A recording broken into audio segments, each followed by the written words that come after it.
Hello everyone, Crow here, and this is a response to IntellivisionDude's Rarity Tag. Now he didn't tag me specifically, but he said I could do the tag if I wanted to, and you know what? I think I was going to do the tag anyway, even if he didn't say that. This is a tag wherein you basically show the rare stuff you have, and I picked up some stuff that I put out some stuff I thought was rare. But some of it's just uncommon, but I'll show that anyway. What I want to start out with is basically the hardware I have that is rare. And if you just indulge me for a minute, I just want to kind of go through. Yeah, I have the Odyssey too and the voice, but I wouldn't consider it rare. There's a Fairchild Channel F. I really don't know how rare those are nowadays. I mean, this thing is fully working and everything. I got a few games for it. Well, maybe about 20 games for it. This one is probably one of the rare ones. It's the Emerson Arcadia 2001. This is something my wife actually got for me for our wedding. So yeah, this is actually a pretty decent system. It's a lot like Intellivision. In fact, these controllers look a lot like the Intellivision controllers, but I happen to like them a little bit more because the buttons aren't as hard to push. Let's see here. We have a Atari 400. I don't really think those are rare. But behind this, you know what? Some of the stuff on this. But there's the Atari XEGS. Don't really know how rare those are. I mean, I don't even have the keyboard for this. But I do have a tape deck for it. And I think that might be up around here somewhere too. But yeah, I got some games. This is actually what I prefer to play the games on. Just because controller ports are a little bit hard to get into, but I'm thinking that this is a little bit rare. You don't really see that a lot everywhere. There's nothing rare on this shelf here. Just Atari systems. Hey, working 5200. That's rare, isn't it? No, I got a working controller. Isn't that rare? A working 5200 controller, and now this thing's gonna controller back there is working. That's rare, isn't it? NES2, that's kind of rare. I gotta thank Sinister Moon for this. I got this from Sinister Moon in a trade we did some time ago. Works great. The only problem with the NES2 is that there's no AV out, unless I wanted to mod it, which I don't want to do. So I usually use the NES for like recording stuff and everything because it does have a composite out. And this doesn't. I don't know. And what's weird is that it's reverse of the situation in Japan. Here's the Famicom. Here's the Famicom back here. The Famicom in Japan, the original one, didn't have composite out, RF out. But when they released the NES2 in Japan, it did have AV out. So I don't know why they took it out of the American model version of it. Nothing really rare there. Oh, here we go. JVC XI. I really don't know how rare these are, but I looked up on eBay. There's none of these on eBay right now. This is also, I think it's the Bandai Wonder Mega. I think it's Bandai Wonder Mega. But this is basically a... what's funny is I had a friend over, and I showed him the JVC XI, and I even had this controller sitting on it, and he didn't know what it was. And basically what it is, and I don't blame you for not knowing what it is if you don't know, but it's a Genesis and Sega CD combined in one. It is region free. I can play, I think, PAL games, and I haven't even tried it. I do have a PAL game. I was going through my games, and I'll have to try that out someday. But it's really nice. It's nicer than just having, the whole combo back there. You can see I got the 32X and everything in there because you only need to plug in one plug. Let's see, this stuff I don't think really is that rare. There's a Neo Geo. Neo Geos aren't really that rare, but this one is modded with component out, so I do like that. Neo Geo. This is the CDZ. Yeah, CDZ. So it does have shorter loading times. I just need to get more Neo Geo CD games because I only have 3. And they're not that rare. 3D. Oh, here's a rarity. It's a working Jaguar CD. I only have a handful of Jaguar CD games, and all of them are pretty much crap. Turbo Graphics 16. Now, what's rare is I do have the Turbo Booster Plus add-on. Those might be kind of hard to find if you're looking for one. They do pop up, but they're not that much. They're expensive.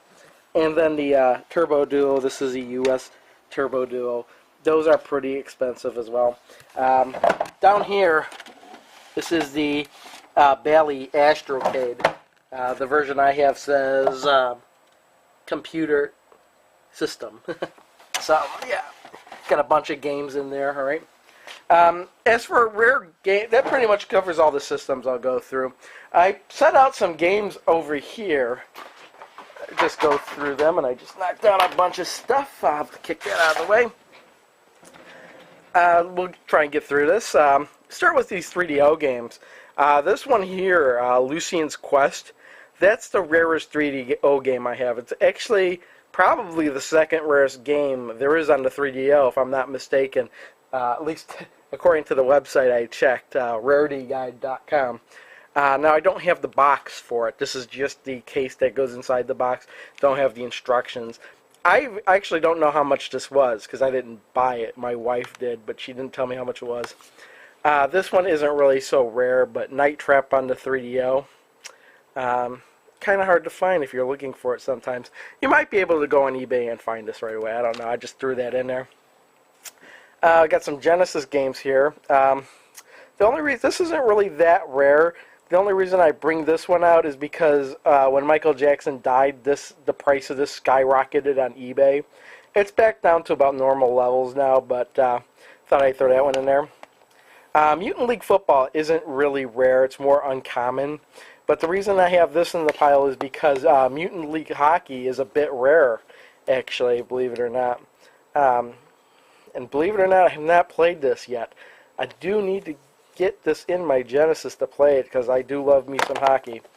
And I just picked this one up recently, Splatterhouse 3. I didn't even realize this was one of the rarer titles. It's not really one of the rarer titles. It's one more of the more uncommoner titles, because you can find this if you look for it on eBay. It's just the price of it's outrageous, I think. And when I saw the price of this, I was like, does it really go for that much? And sure enough, it actually goes for more. I threw this in here. I don't know how rare this is. This is a Mario Brothers Game & Watch. I can't remember where this actually came from. I think it came from a Goodwill. I really don't know. It looks like the battery's dead in it. It was working last time I looked at it. With there's no on-off switch. It's just like a watch battery or something in here. Oh, there's the battery right there. But I just figured I'd throw that into the pile. Speaking of Splatterhouse, do have Splatterhouse for the TurboGrafx 16 with the outer cardboard box and all. When I saw this, I was not going to pass it up, and it is one of my favorite titles on the TurboGrafx, actually. I have a stack of NES games here that are pretty rare. Some of them are rare, some of them are uncommon. Bubble Bobble Part 2 is actually pretty rare. Actually paid. I didn't pay, but it's I can't remember who bought it, actually. I think it was my wife. Paid like $100 for this game right here. Chip and Dale Rescue Rangers 2 is pretty rare. Don't remember how much we paid for this one, though. But it's up there already. Dragon Warrior isn't really that rare, but I threw this in here because Dragon Warrior 2 and Dragon Warrior 3. Now this is where we start getting pretty rare. And Dragon Warrior 4. They're 3 and 4 are pretty rare, I think. 1 is fairly common, but 2 is uncommon, I think. You have to correct me if I'm wrong. Here we have Earthbound. Now, Earthbound was never released. This isn't really rare. This is kind of cheating. Because this is it's a copy of a prototype cartridge. So it's kind of a homebrew, put-together cartridge. And I did play through this, and it was kind of amusing to play through this game. It does have the battery backup in it. I just thought it was kind of amusing to play that. Rainbow Islands, I believe, is fairly... It might be rare. I don't know how rare. I forget to look this one up, but I think it is rare. Snow Brothers is another really rare NES title. I believe this was another $100 game. I could be mistaken on that. It was probably less than that, now that I'm saying that out loud. And then I just threw all these in there. Mega Man 1, Mega Man 2, and Mega Man 3 are all pretty common. I think Mega Man 5 is the rarest. Oh, 4, yeah. I know how to count. 1, 2, 3, 5. Jeez, it's a Monty Python sketch. Uh, Mega Man 4 is kind of uncommon, and I believe Mega Man 5 is the rarest out of the first 6, and then Mega Man 6. So, yeah, just threw that in there. Now, I know IntellivisionDude has this game, but I think I can one-up him on this. It's Diner, and I actually have it with the box. So, yeah, I have the instructions, too. Actually still need to play this. This is one of those games I bought and never had a chance to play. Next time my Intellivision's hooked up, I swear I'll play this. And then on the Super Nintendo, I have Earthbound here, complete in box. I think this can go up to like $200 or more on eBay. I do have the instruction or the player's guide in there, which is why it's such a big box. And a kind of a tip for anybody looking for this on eBay. If the auction says it's still sealed, that is a complete lie, because they never sealed this box in the store.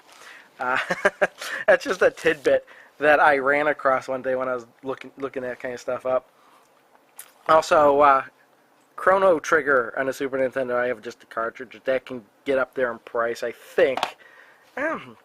Maybe $30 or more. We have this 32X game, Colibri. This is actually my favorite 32X game. It looks amazing. I did a video on this some time ago. So, you know, and also if you look on, you'll find gameplay of it. It's like an Echo the Dolphin, but with hummingbirds and a shooter combined. It's awesome. It's just out there, and I love this game. Let's go over here. This is the rarest. I threw this in there because that's the rarest Atari 2600 game I have, and that is Threshold. Now, Atari Age just has a rarity of 6. That's about it. It's got some writing on the back because we bought this in a lot of like 50 some odd Atari. It was like mystery. It was just like, oh, it's 50 some odd Atari 2600 games, and we didn't even know which ones it was because it was just random pictures. So we got it and went through it, and this was the rarest game, and each one of the games had this. I could probably get this off now if I think about it, but I just never probably tried to attempt to get it off. Now this one I don't know if it's rare or not. I just picked it out because it was in a weird cartridge, and they have these for Atari 2600 games, but this is a ColecoVision game, and it's Flipper Slipper for the ColecoVision. So I could pretty much say without a doubt this is the rarest ColecoVision game I have. Now just how rare it is, I really don't know. But the game isn't that great, I don't think. Let's do this. Okay, this one is actually from Sonic the Hedgehog on the Master System. Now I just have the cartridge, but I have to thank Mark Vigier because he was the one that sent this to me. I didn't even ask for it. I had won a contest, and he included this as a Brucey bonus, and I was floored. I could not believe he sent me Sonic the Hedgehog in the Master System. Here in the States, this is a rare game. When I was looking it up, you can't find it anywhere, especially with the case and everything. So thanks again to Mark Vigier for that. Here's a game I found, Castle of Illusion. I found this at like a disc replay or something like that. The price was pretty high, but I just went for it. And I did wind up playing all the way through that. And I've got some videos up on this game. Not bad. Got some, let's see, here's a PlayStation game here. This is a import, Japanese game, Bust a Move 2 Dance Tengoku Mix. Now this was the game this was the reason I modded my PlayStation in order to play Japanese games, is because I love the first Bust a Move, which is different than the American Bust a Move. The game should have been called Puzzle Bobble. And I knew the sequel was out in Japan, and I imported this. And I was just looking this up. It's not on eBay, but the price of this seems to have gone up. So I'm going to say that this is kind of rare nowadays. So there's that. Here's a Dreamcast game, Power Stones. This seems to go for a bit of money. Power Stones 2 doesn't seem to be as rare as the original Power Stone. Goes for slightly less money, I think. I don't know, I could be wrong on that. Marvel vs. Capcom on the Dreamcast. That's a highly sought after game, and so is Marvel vs. Capcom 2 on the Dreamcast, which a lot of people say is the definitive version of this game, because I guess it's more like the arcade. I guess this version has been tweaked. This version actually went way up in price at one point, and then they released it on Xbox Live Arcade. I think it's on PSN too, and then the price of this dropped down, but I thought I'd throw this in as well. Got a couple, see, two things here. I don't really know how rare this is. Demon Attack. But it doesn't follow, since it's not made by Magnavox, this cartridge doesn't follow the normal convention. It just looks like a normal cartridge without a handle. I've been meaning to play this one day, and I forgot to play it when I hooked up my Odyssey to play Smithereens. Yeah, but I'm going to have to... And I know IntellivisionDude had a Demon Attack thing, but I really could not get the time to play this game still. So I still might do that in the future. And then we have here Conquest of the World and Quest for the Rings. Both of these are combination video games / board games. They all have all the pieces and everything. They have these weird gold labels on them. Open this one up, yeah. All the pieces. I'm not going to open that up because I put them in baggies and stuff so they wouldn't fall over the place. And finally, last thing here, we have a gold Nintendo 64 in the box. I know I said I did all my systems first, but I forgot I put this here. Yeah, it has two controllers. Everything's in the box. Everything's complete in the box. Gold, I think, is the rarest color of Nintendo 64. I could be really wrong on that. Maybe at least the rarest one that was sold in stores. Because this was a Toys R Us exclusive. So with that, this was a really, really, really long video. Apologize if you wasted all your time sitting through this. I'm sure it wasn't a waste if you enjoyed watching it. So to all those of you that stayed at the end, thanks a lot for watching. I'll see you all next time. Bye. Hey, this is fun. I'm having fun. How about you guys? Yeah, neat.